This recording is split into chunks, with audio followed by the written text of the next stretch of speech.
Yeah, if you put your fritters in the cold oil, the oil is gonna soak. The oil is gonna soak up in the fritters, and you don't want that. All right. So as I said, this is how your dough is supposed to look, like this. And I use 1 cup of flour, guys. All right. I never use a half cup. That cup was a 1.5 cups, so I use a cup of flour. So you will see when I start to fry it. Okay, guys, as you can see, the oil is hot, so I'm gonna go ahead and put in my fritters in the pot to fry. And guys, as I said, the oil have to well hot before you put it in, because you don't want it to oil soak. You don't want your fritters to soak up with the oil, so you have to make sure it's really hot. All right.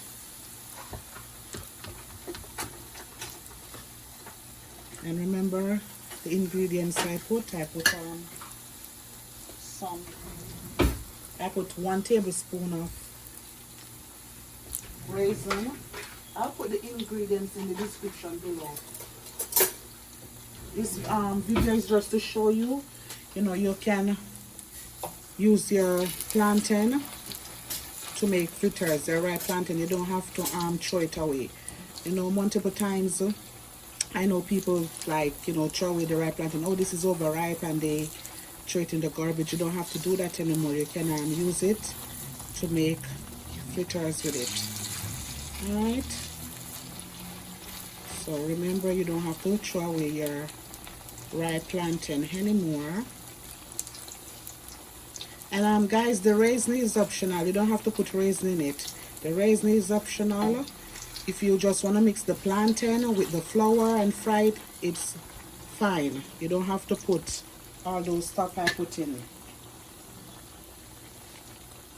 You don't have to put the stuff that I put in. It's optional. You could just mix the plantain and just add the flour and a little salt. You don't have to put the raisin in it. It's optional. I put it in because I want mine to, spicy and nice.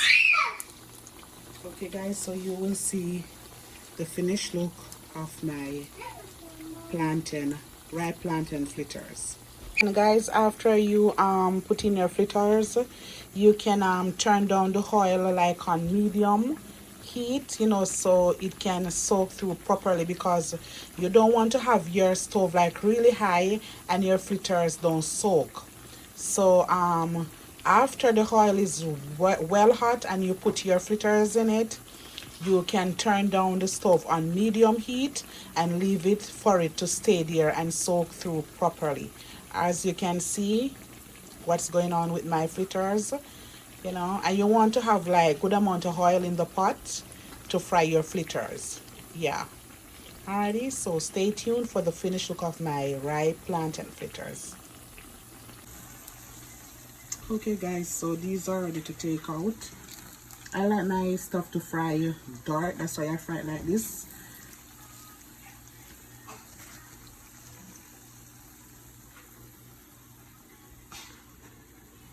Don't worry, I just put it on this plate.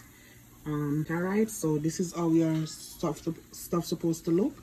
This is how it's supposed to look when you fry it. Alrighty.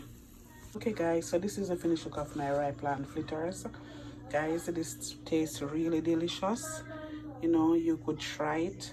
Very nice. You could put it between a slice of brown bread, and you could have it with a cup of tea.